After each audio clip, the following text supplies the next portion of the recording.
कृष्ण। श्रीमद् भागवतम स्कंद क्रमांक 1 अध्याय क्रमांक 9 भगवान श्री कृष्ण की उपस्थिति में भीष्मदेव का देह त्याग। श्लोक क्रमांक 45। तत्र दुन्दुर्भयहनेदु देवमानववादिता शशंसुः साधवः राज्ञाम् खात्पेतु पुष्पवृष्टयः। तत्र दुन्दुभयहनेदु देवमानववादिता शशंसु साधव राज्ञाम् खात्पेतु पुष्पवृष्टया। तत्र दुन्दुभयो नेदुर् देवमानववादिता शशंसु साधवो राज्ञाम् खात्पेतु पुष्पवृष्टयः।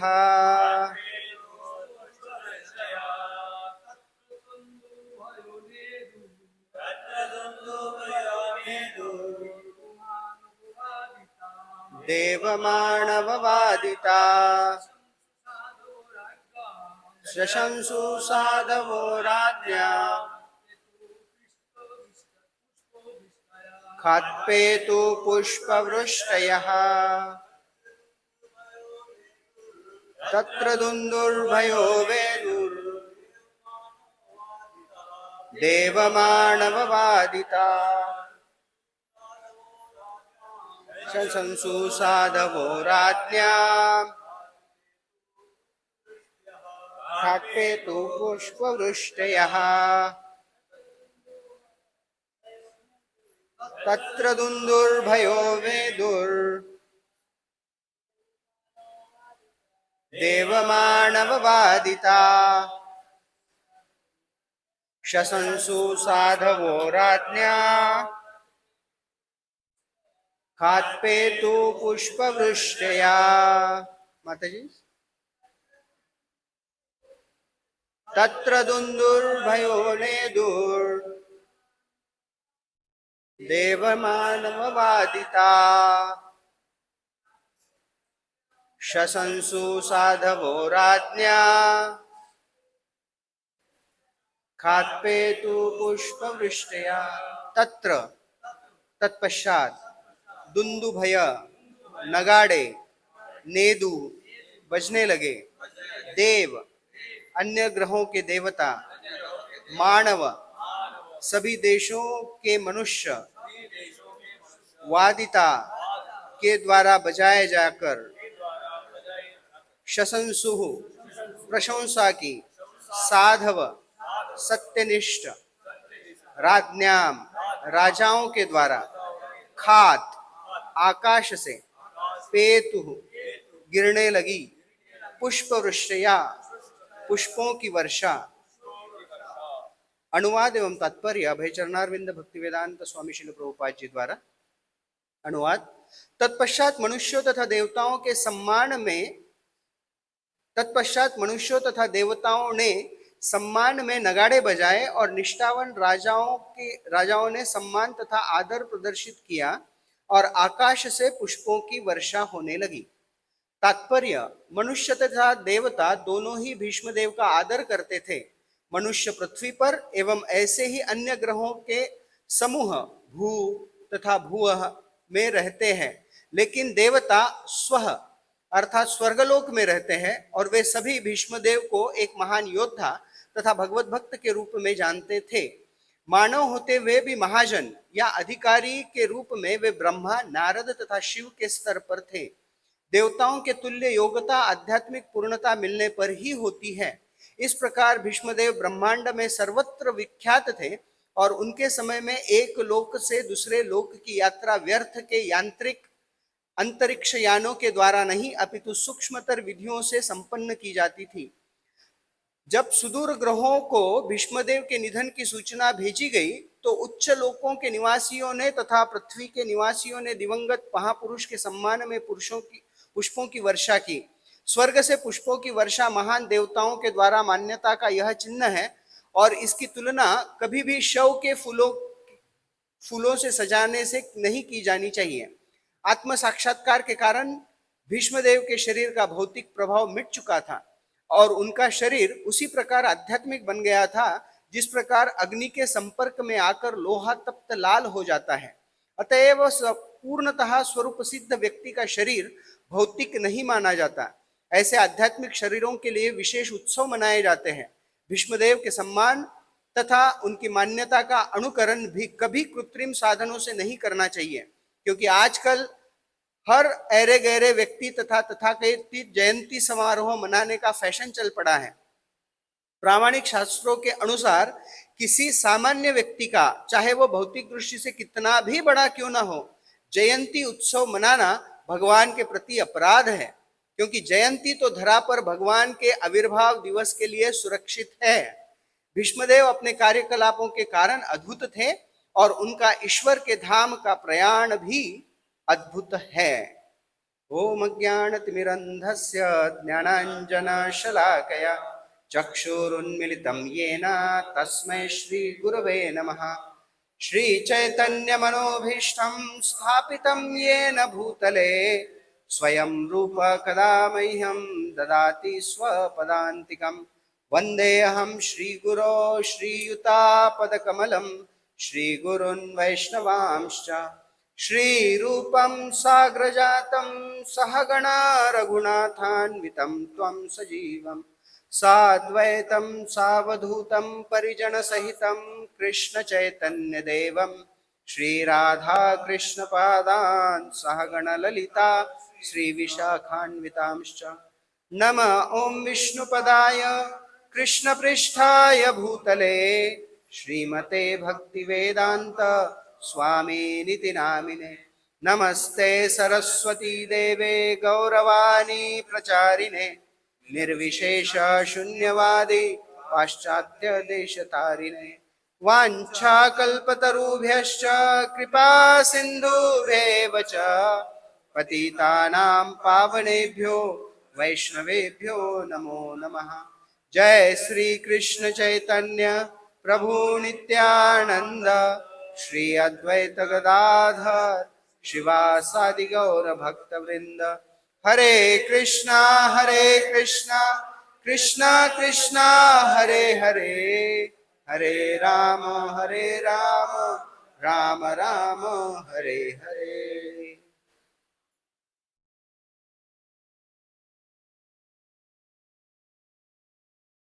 हरे कृष्णा। तो फिर से एक बार सभी का हम स्वागत करते हैं हमारे इस श्रीमद् भागवतम कथा सत्र में। सभी भक्तों का मैं ऋणी हूं कि यहाँ पर श्रीमद् भागवतम पर चर्चा करने का अवसर प्राप्त हो रहा है। ये बड़ा दुर्लभ अवसर है। इस संसार में श्रीमद् भागवतम का श्रवण कर पाना या श्रीमद् भागवतम पर चर्चा कर पाना ये बड़ा ही दुर्लभ अवसर है। एक तो मनुष्य देह दुर्लभ है, उसमें भारतवर्ष में जन्म लेना दुर्लभ है, भारतवर्ष में जन्म लेना दुर्लभ है। भारतवर्ष में भी जन्म लेकर भगवत भक्ति की ओर अग्रसर होना यह भी बड़ा दुर्लभ है। और उससे भी दुर्लभ प्रामाणिक गुरु शिष्य परंपरा में और खास कर श्रील प्रभुपाद की कृपा प्राप्त करना यह बड़ा दुर्लभ है। ऐसी दुर्लभ चीज हमें प्राप्त हुई है। श्रीमद् भागवतम का आश्रय प्राप्त करने का एक अवसर हमें प्राप्त हो रहा है। श्रीमद् भागवतम यह अमल पुराण है। और क्या है श्रीमद् भागवतम? श्रीमद् भागवतम एक प्रार्थनाओं का संच भी है ना। इसमें बहुत सारी प्रार्थनाएं हैं। कुंती देवी की प्रार्थना है, पितामह भीष्म की प्रार्थना है, शिव जी की प्रार्थनाएं हैं, गोपियों की प्रार्थनाएं हैं, प्रचेताओं की प्रार्थनाएं हैं, ध्रुव महाराज की प्रार्थना है, प्रहलाद महाराज की प्रार्थनाएं हैं। अभी जितनी जोर से बारिश गिर रही है ना, उससे कई अधिक मात्रा में प्रार्थनाएं श्रीमद् भागवतम में बहती है। श्रीमद् भागवतम की प्रार्थनाएं वास्तविक रूप में हमें कृष्ण के समीप पहुंचाती है। प्रार्थना ये बड़ा ही एक अद्भुत अंग है भक्ति का, कि केवल प्रार्थना करने मात्र से भगवान की प्राप्ति हो सकती है। शास्त्र में अनेक उदाहरण हैं। जैसे पिछले कुछ महीनों में हमने देखा था कि कुंती महारानी भगवान के प्रति प्रार्थनाएं अर्पित करती है, और कलयुग में हमें ऐसे लगता है कि हम अलग अलग तरह की प्रार्थनाएं अर्पित कर सकते हैं, है ना।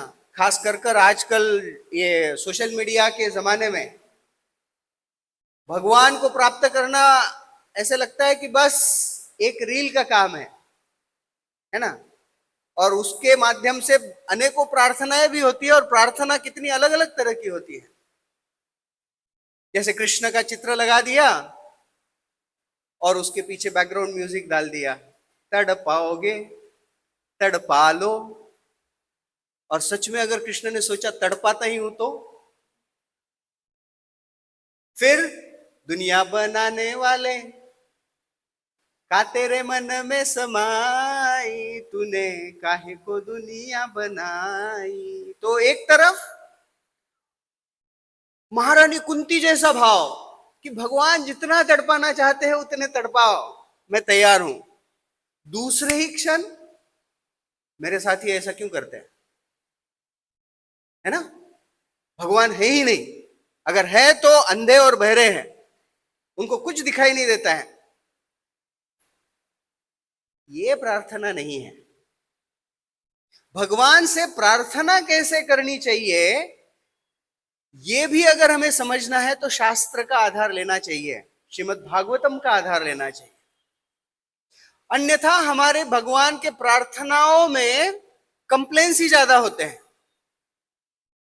एक बार एक व्यक्ति तरबूज खा रहा था, और तरबूज खाते खाते उसने भगवान का स्मरण किया, है ना। सततम कीर्तयन्तो माम यतन्तश्च दृढ़व्रता। हमें लगता है कि अरे वाह, किसी भी क्षण लोग भगवान का स्मरण कर सकते हैं। तो उसने तरबूज खाते समय भगवान का स्मरण किया और बोला, भगवान आपको बनाना कुछ आता ही नहीं है। अरे जैसे खरबूजे में जो बीज होते हैं वो एक जगह रहते हैं, वैसे तरबूज में भी एक ही जगह लगा देते तो आपका कुछ बिगड़ता, है ना। तरबूज के बीज निकालना बड़ा कष्ट का काम होता है। तो भगवान से कंप्लेन कर रहा है कि खरबूज जैसी बीजों की स्थिति तरबूज में क्यों नहीं है। अब ऐसे प्रश्न से जीवन का उद्धार तो होने वाला है नहीं। तो भगवान से प्रार्थना भी कैसे करनी चाहिए, यह भी विज्ञान है। और इस विज्ञान को श्रीमद् भागवतम जैसे ग्रंथ, श्रील रूप गोस्वामी जैसे आचार्य समझाते हैं। लेकिन हमारे पास टाइम कहां है। एक तो हमारे पास टाइम कम है और बहाने ज्यादा है। एक बार एक व्यक्ति मृत्युशैया पे था, अभी कुछ ही क्षण में उसकी मृत्यु होने वाली है। चिंता कर रहा था, है ना। चिता से जाने से पहले व्यक्ति चिंता भी करता है। तो उसके परिवार वाले सारे जन बोलने लगे, चाचा जी बिल्कुल चिंता मत कीजिए, शांति से पड़े रहिए, राम का नाम लीजिए, कृष्ण का नाम लीजिए, भगवान का नाम लीजिए। अरे इतनी भी क्या जल्दी है, अगर जल्दी है भी तो थोड़े ही 10-15 मिनट के बाद आमना सामना होने ही वाला है, तो अभी नाम क्यों लो। लेकिन उसे यह पता नहीं, अंतिम समय में अगर कृष्ण का नाम नहीं ले तो कृष्ण या राम से आमना सामना नहीं होगा, आमना सामना होगा यमदूतों के साथ। तो हमारे पास टाइम कम है, बहाने ज्यादा है। लेकिन यह बड़ा आवश्यक है कि प्रार्थना के विज्ञान को हम हमारे जीवन में समझे और उसे अपनाएं। वास्तविक रूप में रूप गोस्वामी समझाते हैं, प्रार्थनाएं मुख्यत्वे 3 तरह की होती है। प्रार्थना जिसके अलग अलग प्रकार हैं। तो रूप गोस्वामी के अनुसार प्रार्थनाएं मुख्यतः 3 तरह की होती है। पहली होती है संप्रार्थनात्मिक प्रार्थना, दूसरी होती है दैन्य बोधिक प्रार्थना, और तीसरी होती है लालसामयी प्रार्थना। तो संप्रार्थनात्मिक प्रार्थना क्या है? युवती नाम यथा युनि युनाश्च युवतो तथा युवतो यथा मनोभिरमते तद्वन मनोभिरमता त्वयि। संप्रार्थनात्मिका, वास्तविक रूप में जब हम भगवान के सामने आते हैं, उनका दर्शन करते हैं, तो दर्शन करना भी एक कला है, एक विज्ञान है। अक्सर हम भगवान के सामने आते हैं और पहला एक्सप्रेशन क्या निकलता है? कितने सुंदर है ना? उससे भी पहले एक निकलता है, क्या श्रृंगार है ना? मतलब जिस दिन श्रृंगार हमको अच्छा ना लगे, उस दिन वो भगवान का गुणगान हमारे मुख से निकलेगा भी नहीं शायद। राधा गोपीनाथ प्रभु बड़ी सुंदर बात बताते हैं कि भगवान के सामने जब हम जाते हैं तो भगवान के श्रृंगार को देखते हैं, लेकिन मन में अगर भगवान के प्रति आसक्ति प्रेम नहीं है, भगवान के प्रति श्रद्धा नहीं है, तो भगवान के वस्त्रों का हम गुणगान करेंगे। आज भी देखिए ना, हमारे राधा गोविंद जी कितने सुंदर लग रहे हैं, उनका श्रृंगार कितना सुंदर है। और खास कर गोविंद जी ने जो उत्तरीय पहना है, उसे देखकर मन कितना आकर्षित हो जाता है। तो भगवान को देखकर आकर्षण होता है। भगवान के प्रति मन में अगर भक्ति नहीं है तो उनके श्रृंगार को देखते रहेंगे, और फिर श्रृंगार को देखते देखते कहेंगे कि इनकी धोती कितनी सुंदर है, राधा रानी की ओढ़नी कितनी सुंदर है, राधा रानी का लहंगा कितना सुंदर है, और देखो मेरी धोती 3 जगह पे फटी हुई है। तो कब भगवान के वस्त्रों से हमारे वस्त्रों पर आ जाएंगे पता भी नहीं चलेगा, और फिर हमारे वस्त्र पे आएंगे, और फिर हमारे वस्त्रों पर आकर किसी शॉप में चले जाएंगे, है ना? माताओं के लिए तो बड़ा आसान है, ये राधा रानी का लहंगा, ऐसा लहंगा कहां मिलेगा, और वो भी सेल में। प्रभु जी सोचेंगे कृष्ण इतना श्रृंगार करते हैं, उनकी धोती कितनी अच्छी है, मेरी तो प्लेट ही नहीं बनती है ना? सुबह उठने के बाद मंगल आरती के लिए लेट होता है, लेकिन ये प्लेट है ना जो बनती ही नहीं है। तो कब भगवान के श्रृंगार से अपने श्रृंगार पर और हमारे श्रृंगार से हमारे इंद्रिय भोग पर चले जाएंगे पता भी नहीं चलेगा। इसीलिए प्रार्थना भी कैसे करनी चाहिए, भगवान का दर्शन भी कैसे करना चाहिए, आचार्यों से समझना चाहिए। तो पहली प्रार्थना आचार्य समझाते हैं, श्रील रूप गोस्वामी वर्णन करते हैं, वह है संप्रार्थनात्मिका प्रार्थना। युवती नाम यथा योनि युनाश्च युवतो यथा मनोभिरमते तद्वन मनोभिरमता त्वयि। देखो, रूप गोस्वामी जी भी ऐसा उदाहरण दे रहे हैं जो इस कलयुग के जीवों को बहुत जल्दी समझ में आएगा। वो कोई शास्त्र का उदाहरण नहीं दे रहे, वो कह रहे हैं युवती नाम यथा योनि। एक युवती एक युवक के प्रति किस प्रकार से आकर्षित हो जाती है। फिर युनाश्च युवतो यथा, और एक युवक एक युवती के प्रति किस प्रकार से आकर्षित हो जाते हैं, है ना? और ये आकर्षण किसी भी स्तर पर हो सकता है। शारीरिक स्तर पर देखकर, है ना, तुझे देखा तो ये जाना सनम, देखते ही आकर्षण हो जाएगा। आजकल तो देखने की भी जरूरत नहीं है, सोशल मीडिया पर एक मैसेज, 2 मैसेज, 3 मैसेज और आकर्षण निर्माण हो जाएगा। और जब वो आकर्षण हो जाएगा तो निरंतर व्यक्ति सोचते रहता है अगला मैसेज कब आएगा, अगली इमोजी कब आएगी, और कुछ समय तक मैसेजेस नहीं आए तो व्यक्ति चिंता में, विप्रलंब भाव में, है ना? इसलिए रूप गोस्वामी कहते हैं युवती नाम यथा योनि युनाश्च युवतो यथा। एक युवती एक युवक के प्रति आकर्षित होने के बाद किसी प्रकार से उसी के चिंतन में रहती है, वो युवक उसी के चिंतन में रहता है।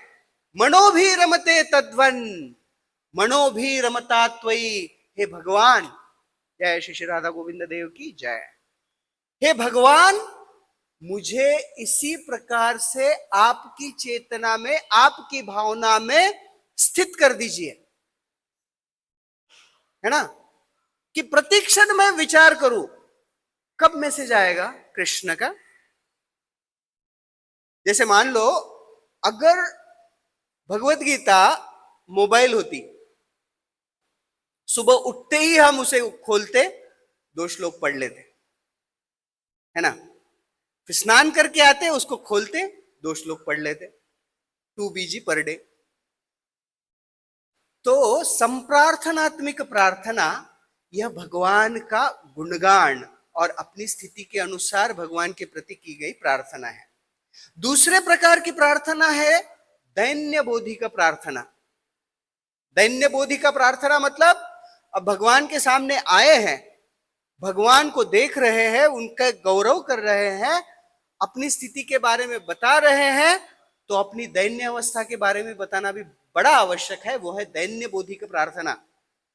मत्तुल्यो नास्ति पापात्मा नापराधी च कश्चन परिहारे पि लज्जा में किम ब्रूवे पुरुषोत्तम। हे पुरुषोत्तम, मत्तुल्यो नास्ति पापात्मा, मेरे जैसा पापी, ढोंगी, दाम्भिक इस संसार में कोई नहीं है। ना अपराधी च कश्चन, मेरे जैसा अपराधी भी कोई नहीं है ना, क्योंकि हमारे हृदय में कितना गंदगी है वो हमें ही पता है।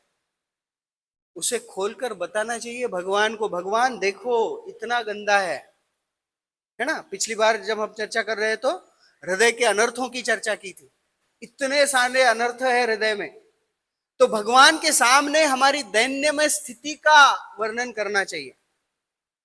भक्ति विनोद ठाकुर इन प्रार्थनाओं के आधार पर बड़े सुंदर सुंदर गीत भी लिखते हैं। दैन्य बोधिक प्रार्थना में भक्ति विनोद ठाकुर लिखते हैं, आमार जीवन सदा पापे रत, नाही को पुण्येर लेश, परे रे उद्वेग दियाछि जे कत, दियाछि जीवेर क्लेश। हमारा जीवन सदा पापे रत। रूप गोस्वामी वही समझा रहे हैं, मत्तुल्यो नास्ति पापात्मा नापराधी च कश्चन परिहारे पि लज्जा में किम ब्रूवे पुरुषोत्तम। भगवान, निर्लज्ज होकर मैं इस संसार में भ्रमण कर रहा हूं, मेरा उद्धार कैसे होगा, ऐसी पतित अवस्था है। तो अपनी दैन्य भी भगवान के सामने प्रस्तुत कर दिया, तो आगे फिर भगवान से प्रार्थना करनी चाहिए, लालसा करनी चाहिए, इच्छा प्रकट करनी चाहिए। और वो इच्छा क्या है? लालसामयी प्रार्थना। तो भगवान से लालसा तो सब लोग करते हैं। वास्तविक भगवान के सामने अगर कोई आ जाए तो इतनी सारी चीजें मांगते हैं, इतनी सारी चीजें मांगते हैं, है ना। धनम देहि, पुत्रम देहि, पतिम देहि, पत्नीम देहि, है ना, लाइकम देहि, कमेंटम देहि, फॉलोरम देहि, देहि देहि देहि देहि देहि, हम इतनी प्रार्थनाएं करते हैं। वास्तविक प्रार्थना क्या करनी चाहिए? कदा हम यमुना तीरे नामानि तव कीर्तयन्, उद्वाष्प पुंडरीकाक्ष रचेष्यामि तांडवम।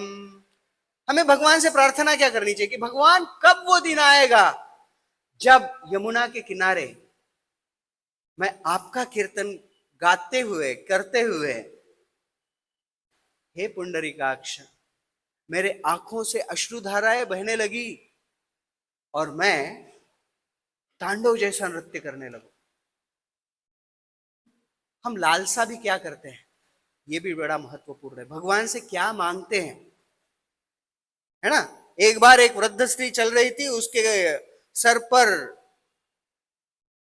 लकड़ियों का बहुत बड़ा बोझा था। एक राजा उसके सामने आ गए और राजा को उसके स्थिति पर दया आ गई। राजा ने कहा कि हे वृद्ध स्त्री, मांगो, क्या मांगना चाहती हो? तो उसने कहा कि इसका बोझ बड़ा भारी है, इसको जरा हटा के मेरे कंधे पर रख दोगे क्या? अरे राजा है, वो कुछ भी प्रदान कर सकता है, उसको क्या मांगा? ये लकड़ी का बोझ इधर से इधर रख दे। तो भगवान के सामने जाते हैं तो तुच्छ चीजों को क्यों मांगना?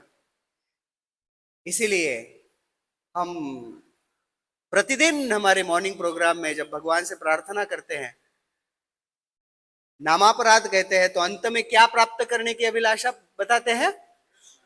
कृष्ण प्रेम। क्योंकि अगर कृष्ण प्रेम प्राप्त हो जाए तो इस संसार की किसी भी चीज की क्या आवश्यकता। तो संप्रार्थनात्मिका, दैन्य बोधिका और लालसामयी प्रार्थना हमारी होनी चाहिए। हर प्रार्थना में परम पूज्य राधानाथ स्वामी महाराज कहते हैं कि 4 एलिमेंट्स होने चाहिए। Every prayer should have 4 elements into it. क्या 4 एलिमेंट्स होने चाहिए? प्रत्येक प्रार्थना में ये क्या 4 अंग होने चाहिए? गुरु महाराज कहते हैं पहला अंग प्रार्थना का होता है गुणगान। सच्चे मन से भगवान का गुणगान। क्या गुणगान? भगवान के नाम का गुणगान, भगवान के रूप का गुणगान, भगवान की लीलाओं का गुणगान, भगवान के गुणों का गुणगान, भगवान के भक्तों के साथ जो आदान प्रदान है उन आदान प्रदानों का गुणगान। तो जब भगवान के सामने जाते हैं तो सबसे पहले भगवान का गुणगान करें। भगवान आप कितने सुंदर हो, है ना? वेणुम पणंतम अरविंद दलायताक्षम बर्हावतम समसितम बुध सुंदरांगम कंदर्प कोटि कमनीय विशेष शोभा गोविंदमादि पुरुषम तमहम भजामि। पहले तमहम भजामि, आप इतने सुंदर हो, इतने सुंदर हो। है भगवान की सुंदरता का कोई कंपैरिजन इस जगत में? बिल्कुल नहीं, है ना? कुछ कुछ लोग ना फोटोजेनिक होते हैं, दिखने में बड़े भद्दे होते हैं लेकिन फोटो में अच्छे दिखते हैं, है ना? ये अधिकतर प्रॉब्लम होती है जो शादी करना चाहते हैं उन लोगों के लिए।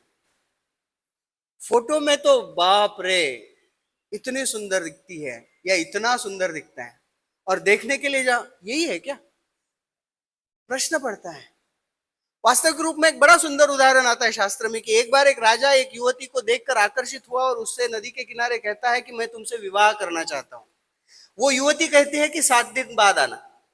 और वो 7 दिन बाद राजा आता है तो वहां देखता है एक बड़ी कृश हो चुकी स्त्री है। कि वो तुमने उस युवती को देखा 7 दिन पहले, बड़ी सुंदर थी, यहाँ पर आकर्षक थी। उसने कहा आओ दिखाती हूँ, और वो 7 घड़े दिखाती है। किस चीज के घड़े भरे हुए थे? उल्टी, विष्टा, सब गंदगी भरी हुई है। और वो युवती कहती है ये है जिसे तुमने देखा था। राजा कहता है क्या? बोलती हाँ मैं ही हूं वो। 7 दिन परगेटिव्स लेती रही, उल्टी करती रही, मेरा सारा सौंदर्य चला गया, है ना? तो वास्तविक रूप में एक जमाना था जब लोग कहते थे कि ब्यूटी इज स्किन डीप। मतलब एक बार ये स्किन निकल जाए तो हम सब एक जैसे ही हैं, सब एक जैसे हैं, है ना? वो स्केलेटन दिखता है ना, कुछ फर्क नहीं है किसी के स्केलेटन में। किसी का लंबा नाक है, किसी का मृगनयनी है। एक बार स्किन निकल जाए सब एक जैसे ही है। Beauty is skin deep. अब ब्यूटी स्किन डीप का जमाना चला गया और फिर आ गया ब्यूटी इज फाउंडेशन डीप, है ना? चेहरे पर इतना फाउंडेशन लगा देते हैं कि पता ही नहीं चलता कि ये वही व्यक्ति है क्या। तो ब्यूटी स्किन डिप चला गया, ब्यूटी इज फाउंडेशन डिप आ गया। और आज वो समय भी चला गया और beauty is filter deep. Facebook Instagram पे फिल्टर लगा लो, काला भी एकदम गोरा दिखने लगता है ना? तो वास्तविक रूप में भगवान के सौंदर्य की तुलना इस संसार के किसी भी सौंदर्य के साथ नहीं की जा सकती है। लाखों लाखों लाखों लाखों मिस वर्ल्ड, मिस्टर वर्ल्ड लाकर खड़े कर दिए तो भगवान के चरण कमलों पर धूल जो अटकी हुई है उसके सौंदर्य की भी तुलना उसके साथ नहीं हो सकती। तो सर्वप्रथम भगवान का गुणगान हो, उनके नाम का, उनके गुण का, उनके रूप का, उनके लीलाओं का।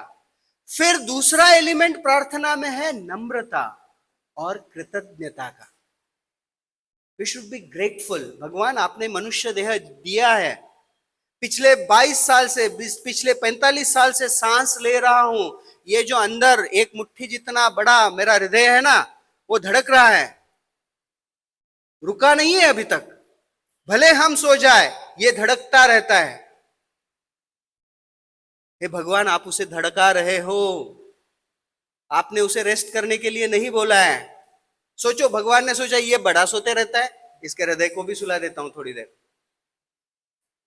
राइट? तो हमें कृतज्ञ होना चाहिए, नम्रता होनी चाहिए। तीसरा होना चाहिए, प्रार्थना में तीसरा अंग है, we should ask for benediction. प्रार्थना करनी चाहिए कुछ प्राप्त करने की, कृपा की, आशीर्वाद की। और क्या बेनिडिक्शन, क्या आशीर्वाद की कामना करनी चाहिए? बड़ा सतर्क रहना चाहिए प्रार्थना करते समय। कुछ ऐसा ना मांग ले जो सच में मिल जाए, है ना? हमारे मूड स्विंग के अनुसार हम अलग अलग चीजें मांगते रहते हैं, लेकिन वास्तविक रूप में क्या मांगना चाहिए, इसका भी विज्ञान हमें पता होना चाहिए। भगवान की कृपा, भगवान का प्रेम, भगवान का आशीष, इसकी कामना करनी चाहिए। और फिर चौथा अंग है प्रार्थना का, वह है क्षमा याचना, फॉरगिवनेस। हमने बहुत सारी चीजें हमारे जीवन में की है जो गलत है ना? हम जब खाते हैं वो भी गलत है। पता है, खाना खाते समय पाप कब नहीं लगता है? जब हम शाकाहारी खाना खाए तब पाप लगता है? लगता है ना? एक ही कंडीशन में नहीं लगता है, कब? पेड़ के नीचे चले जाएं और वृक्षदेव से प्रार्थना करें, पेड़ से प्रार्थना करें, हे वृक्षदेव, मैं भूखा हूं, मुझे फल दीजिए। और अगर पका हुआ फल वो वृक्ष छोड़ता है और वो हमारी जो झोली है या फिर हमारा हाथ है उसमें गिरता है, तब वो खाने से पाप नहीं लगेगा, क्योंकि वृक्ष आपको दे रहा है। और वो नीचे भी गिर गया और उठा के खाया तो भी पाप है। सोचो हम कितने बड़े पापी हैं। तो प्रार्थना, भगवान के प्रति प्रार्थनाएं अर्पित करते समय अंत में हमें क्षमा याचना करनी चाहिए। तो 4 अंग है, 4 एलिमेंट्स हैं प्रार्थना के, जो प्रार्थना करते समय हमें याद रखने चाहिए। पहला, हमें भगवान का गुणगान करना चाहिए, ग्लोरिफिकेशन ऑफ द लॉर्ड। दूसरा, हमें नम्रता और कृतज्ञता से प्रार्थना करनी चाहिए। तीसरा, हमें प्रार्थना करनी चाहिए कुछ बेनिडिक्शन, कुछ वरदान के लिए। और चौथा, हमें प्रार्थना करनी चाहिए क्षमा याचना के लिए, हमारी गलतियों के लिए, हमारे पाप कर्मों के लिए हमें क्षमा याचना करनी चाहिए। तो इसी प्रकार की प्रार्थनाएं कुंती महारानी ने की, और इसी प्रकार की प्रार्थनाएं और संपूर्ण भगवान के प्रति शरणागत भाव को वर्णन करते हुए पितामह भीष्म कृष्ण का गुणगान करते हैं। युधिष्ठिर महाराज, पांडव सब अभी इसी स्थिति में, पितामह भीष्म जो बाणों की शैया पर लेटे हुए हैं, वो अपने मुख के सामने भगवान श्री कृष्ण को देखकर उनका गुणगान करते हैं। भगवान के चेहरे पर जो कुरुक्षेत्र के रणभूमि की धूल लगी है, उनके जो पसीने की बूंदे हैं, उस रणभूमि पे रक्त के छींटे उड़े हुए हैं, और ऐसी स्थिति में भगवान एक रथ का पहिया उठाकर भीष्मदेव की ओर आक्रमण कर रहे हैं। इस भगवान के रूप को अपनी आंखों में धारण करते हुए साक्षात भगवान श्री कृष्ण को अपने अंतिम समय में देखते हुए, स्मरण करते हुए, उनका गुणगान करते हुए पितामह भीष्म देह त्याग करते हैं। और जब पितामह भीष्म इस प्रकार से देह त्याग करते हैं, तो ना केवल इस संसार के, वास्तविक रूप में जब यह स्थिति आ गई कि पितामह भीष्म देह त्याग करने वाले हैं, तो सारे पांडव तो आ गए, साथ ही साथ सारे राजागण, सारे ऋषिगण, महर्षिगण, मुनिगण सब उस कुरुक्षेत्र के रणभूमि पर आ गए, और जो नहीं आ पा रहे उनको बुलाने के लिए अनेक साधुगण गए।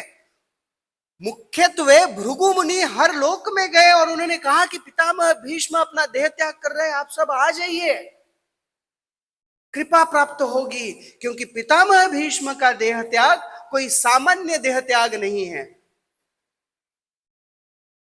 हम अगर हमारे घर में कोई प्रोग्राम करें तो कितने लोगों को बुलाते हैं? कितने लोगों को बुलाएंगे? लिस्ट बनाते हैं, 40, 50, 500, 1000,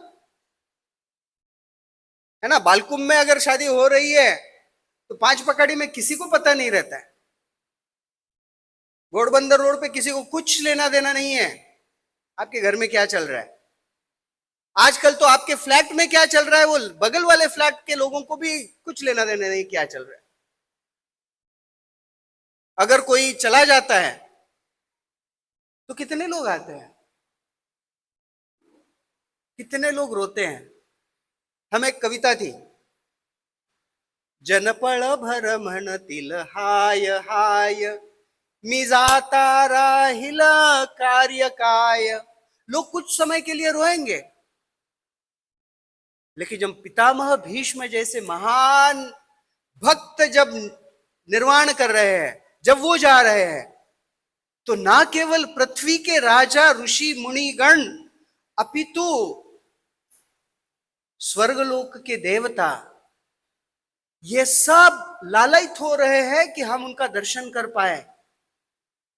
और श्रील प्रभुपाद जी यहां इस तात्पर्य में बड़े सुंदर रूप से अलग अलग ग्रहों का वर्णन कर रहे हैं। वास्तविक रूप में श्रीमद् भागवतम यह ऐसा ग्रंथ है जो इस ब्रह्मांड का भी संपूर्ण विस्तृत वर्णन करता है।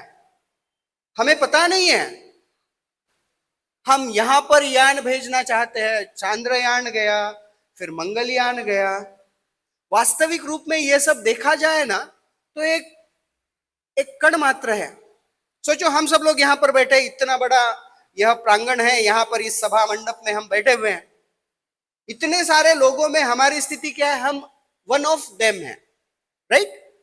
इतने सारे बैठे हुए लोगों में हम एक है। और ये बालकुम में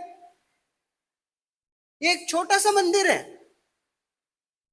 और ये बालकुम इस ठाणे शहर का एक छोटा सा क्षेत्र है। ठाणे जिला महाराष्ट्र का एक छोटा सा, महाराष्ट्र के मैप में देखो तो इतना सही दिखेगा, और ये महाराष्ट्र भारतवर्ष में एक छोटा राज्य है।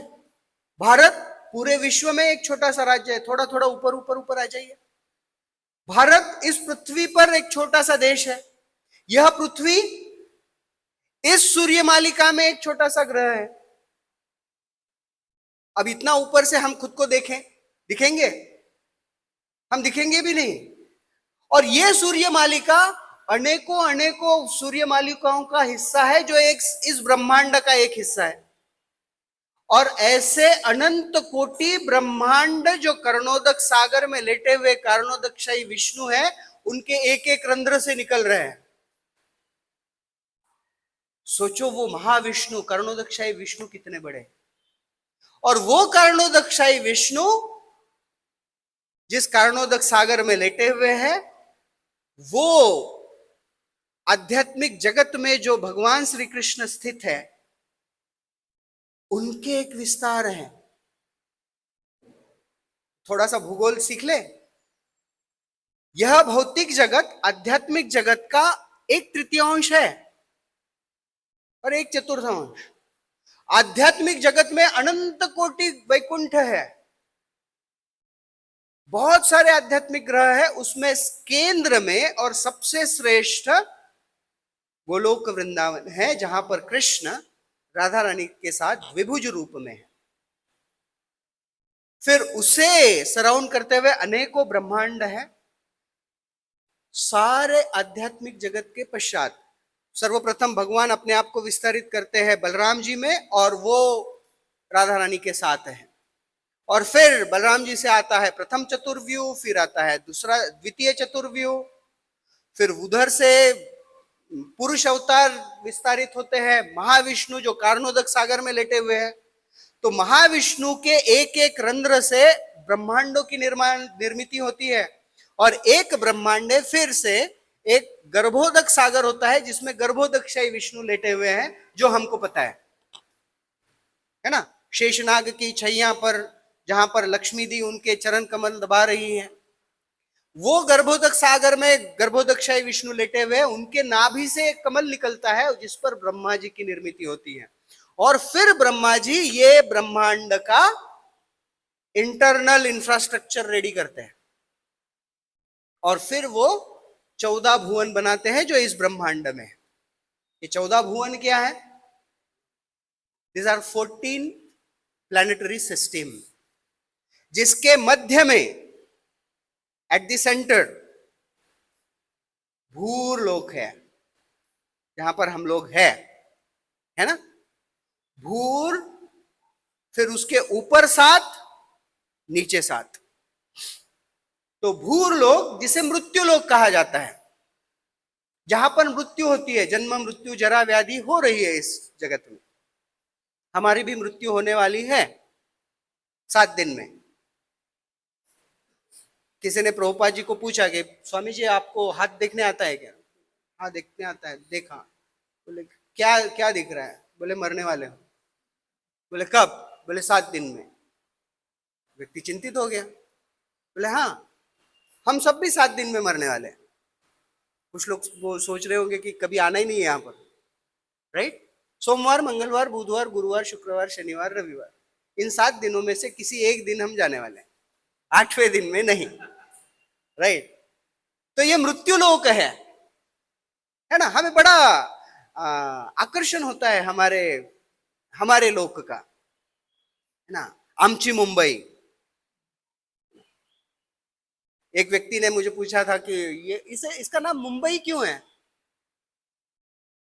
तो मेरे एक मित्र ने कहा था, जो मैंने उसको बता दिया। तो किसी ने पूछा कि इसे मुंबई क्यों कहा जाता है? मैंने कहा क्योंकि यहां पर मुख्यत्वे 3 तरह के लोग रहते हैं। एक जो अंग्रेजी बोलते हैं, और अंग्रेजी में मम्मी को प्यार से मम भी बोलते हैं, MUM, है ना, मम्मा, MUM। फिर यहां पर कुछ गुजराती भी रहते हैं जो माँ को बा कहते हैं, MUMBA। और कुछ अंग्रेजी बोलने वाले, कुछ मराठी बोलने वाले लोग हैं, है ना, जो मम्मी को क्या बोलते हैं? आई, MUMBAI, आमची मुंबई, राइट। तो हमें बड़ा अभिमान होता है, मेरा गांव, मेरा देश, मेरा सोसाइटी, मेरा फ्लैट, मेरा बेड। अब उस पर अधिकार कितना होता है, ये चर्चा का विषय है। मेरा गांव, मेरा देश, मैं स्वतंत्र भारत का स्वतंत्र नागरिक हूं, लेफ्ट साइड से ना चलाते हुए राइट साइड से गाड़ी चलाऊंगा। स्वतंत्रता नहीं है राइट साइड से गाड़ी चलाने की, है ना। तो ये मृत्यु लोक है, भूर लोक जिसे कहा जाता है। फिर भूर लोक के ऊपर आता है भुवः लोक। इस भुवः लोक में पितृगण, कुछ निम्न स्तर के डेमिगॉड्स, देवतागण, गंधर्व, चानर, विद्यापति, ये रहते हैं। यमराज भी भुवर लोक में रहते हैं, जहां पर न्याय होता है। यहां से उठाकर जब लेकर जाते हैं तो भुवर लोक में न्याय होता है, और फिर वहां से डिसाइड होता है कहां जाना है, नीचे या ऊपर। तो ऊपरी जो लोक है उसमें भुव लोक है, भूर लोक है, भुवः लोक है, फिर स्वः लोक है। यहां पर जो पुण्यात्माएं हैं उनको भेजा जाता है ना, स्वः लोक में, जिसे स्वर्ग लोक भी कहा जाता है। तो यहां पर देवतागण निवास करते हैं, इंद्र, चंद्र, वरुण, वायु आदि। और जो पुण्यात्माएं जाते हैं वहां जाते हैं और वहां पर आनंद का उपभोग करते हैं। लेकिन जो योगी गण हैं, जो अपने जीवन को नियंत्रित करते हुए, योग साधना करते हुए, तपस्या आदि करते हुए जीवन को सफल बनाते हैं, वो स्वलोक के ऊपर जो महर लोक है वहां पर जाते हैं। वास्तविक भृगु मुनि भी महर लोक में रहते हैं, महर लोक में ये सब जाते हैं। फिर इसके ऊपर, महर लोक के ऊपर जो लोक है वो है उन सबका जो सप्तऋषियों में आते हैं। नवयोगेंद्र जिस ग्रह में हैं और जो संत आत्मे हैं, संत व्यक्ति है लेकिन भगवत धाम नहीं गए, वो इस जनलोक में जाते हैं। तो भूलोक, भुवलोक, स्वलोक, महरलोक, जनलोक और जनलोक के ऊपर तपलोक है। और उस तपलोक में सनक, सनंदन, सनातन, सनत कुमार, यह चतुष्कुमार और बड़े बड़े तपस्वी तपस्या कर कर तपलोक में जा सकते हैं। और उसके ऊपर है सत्यलोक या ब्रह्मलोक। तो भू, भुव, स्वः, महर, जन, तप और सत्यलोक, यह है 7 ऊपरी ग्रह, ऊपरी लोक। और जो निम्न स्तर के हैं वो है अतल, अतल लोक, जहां पर वरदानव रहता है और उसके समान अनेक दानव वहां पर निवास करते हैं। फिर आता है वितल लोक, जहां पर हटकेश्वर महादेव, हटकेश्वर शिव जी उस लोक को नियंत्रित करते हैं। भूत पिशाच वहां पर रहते हैं, है ना। वितल लोक, अतल लोक, वितल लोक, फिर सुतल लोक, जहां पर बलि महाराज और जिनका संरक्षण करते हुए वामन देव भी वहां पर। अतल, वितल, सुतल, फिर आता है तलातल। तलातल में मय दानव और अन्य सारे दानव राक्षसगण रहते हैं। मय दानव जिन्होंने इंद्रप्रस्थ का निर्माण किया था पांडवों के लिए, तो ये मय दानव जैसे अनेकों दानव इस तलातल लोक में रहते हैं। उसके नीचे आता है महातल। दिति के जो असुर पुत्र है और खासकर भगवान श्री कृष्ण के लीला में सहयोग देने वाला कालिया, ये इस महातल में रहते हैं, राइट। महातल के नीचे है रसातल, जहां पर अन्य सारे असुर रहते हैं। और सबसे नीचे है पाताल, जिसमें प्रमुखतः वासुकी और अन्य सारे बड़े ही भयंकर नाग और गिद्ध और अन्य असुरगण रहते हैं। तो अतल, वितल, सुतल, तलातल, महातल, रसातल और पाताल, ये नीचे के 7 ग्रह है। भू, भुव, स्वः, महरलोक, जनलोक, तपलोक और ब्रह्मलोक, ये ऊपरी 7 ग्रह हैं। हम बीच में हैं। कहां जाना चाहिए? ऊपरी 7 ग्रहों में या नीचे के 7 ग्रहों में? कहां जाना चाहिए? बहुत बोर हो रहा है, वासुकी को मिलके आते हैं, कालिया को मिलते आते हैं, नहीं। तो जब हम पुण्य कार्य आदि करते हैं तो ऊपरी 7 ग्रहों में जाते हैं, जिसका हमने वर्णन किया कि कहां पर जाने के लिए क्या आवश्यकता है। लेकिन जो भगवान की अनन्य साधारण भक्ति करता है, जो भगवान के प्रति पूर्ण रूप से शरणागत भाव से, पूर्ण रूप से शरणागति स्वीकार कर कर भगवान की अहेतु की अप्रतिहता भक्ति करता है, वह इन समस्त लोकों को भी पार कर कर भौतिक जगत को पार कर कर आध्यात्मिक जगत जा सकता है ना। कुछ समय पहले हमने एक चर्चा की थी कि अगर कोई भगवान की भक्ति करता है तो क्या होता है? वे पंते दुरितानि मोह महिमा सम्मोह आलंबते सातंकम नखरंजनी कलयते श्री चित्रगुप्तो कृति सानंदम मधुपर्क संभृति विधो वेधा करोत्युद्यम वक्तुम नाम्नि तवेश्वराभिलषिते ब्रूमः किमन्यत् परम। हमने देखा था कि किस प्रकार से चित्रगुप्त कांपने लगता है कि अरे ये तो अब तक पाप कर रहा था, अब भक्ति में लगा हुआ है ना। अभी तक वेब सीरीज देख रहा था, अब महाअवतार नरसिंहा देख रहे हैं, है ना। अभी तक पता नहीं क्या क्या पी रहा था, अब यहां मंदिर में आकर हाथ ऐसे कर कर चरणामृत पी रहा है। तो चित्रगुप्त सोचने लगता है, ब्रह्मा जी सानंदम मधुपर्क समृति विधो वेधा करोत्युद्यम, ब्रह्मा जी मधुपर्क तैयार करने लगते हैं, अभी आएगा, है ना, कुछ समय बाद आएगा, तो यहां से होते हुए जाएगा तो मैं इसे मधुपर्क अर्पित करूं। क्यों? क्योंकि कृष्ण की अनन्य साधारण शरण ग्रहण कर दी है। और जब पता है, अगर मृत्यु के समय पूर्ण असहाय भाव से कृष्ण का स्मरण हुआ तो यमदूत नहीं आएंगे, विष्णुदूत आएंगे और हमें लेकर जाएंगे। और जब लेकर जाएंगे ना, तो साइट सीइंग कराते हुए लेकर जाएंगे। हम यहां से निकलेंगे, भूलोक से भूअर लोग देखेंगे, अरे अगर लगता है कि अच्छा जगह है, छोड़ देंगे, बोलेंगे एंजॉय करो। वहां से ऊपर जाएंगे स्वर्गलोक, अरे वाह, अप्सराएं हैं, नंदन कानन गार्डन है, तनिक भी मन में लगे अच्छा है, हमने बोला अच्छा, विष्णुदत्त कहेंगे यहीं रह जा बच्चा, वहीं छोड़ देंगे।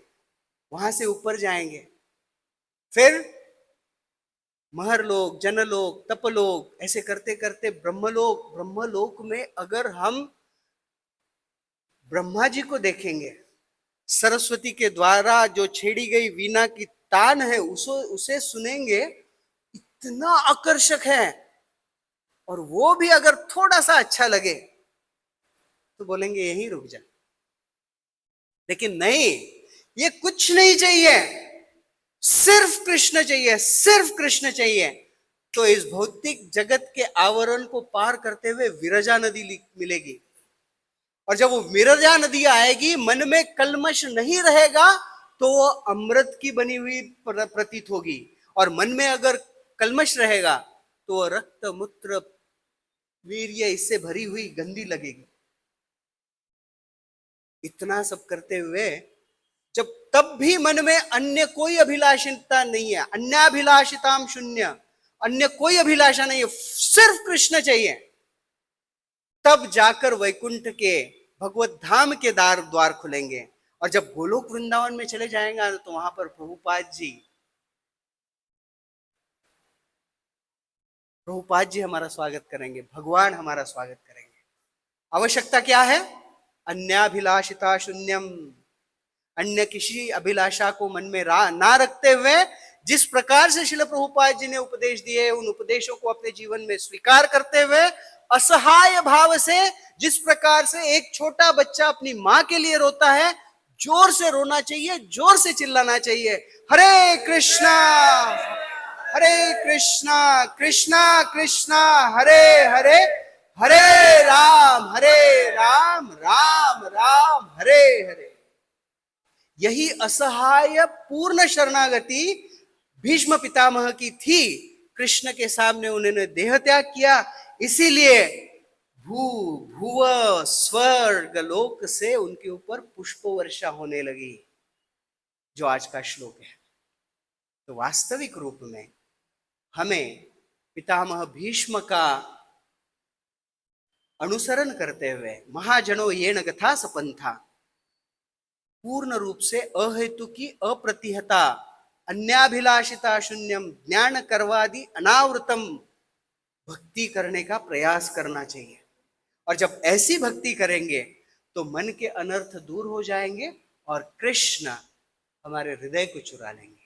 हरे कृष्णा कृष्णा कृष्णा हरे हरे, हरे राम राम राम हरे हरे। तो यहां पर हम रुकेंगे। आप सबका बहुत बहुत धन्यवाद, और आप प्रार्थना कीजिए कि मैं इन सिद्धांतों को अपने जीवन में पालन कर सकूं। जय ग्रंथराज श्रीमद् भागवतम की जय। अगर किसी का कोई प्रश्न है तो हम उस पर चर्चा करें।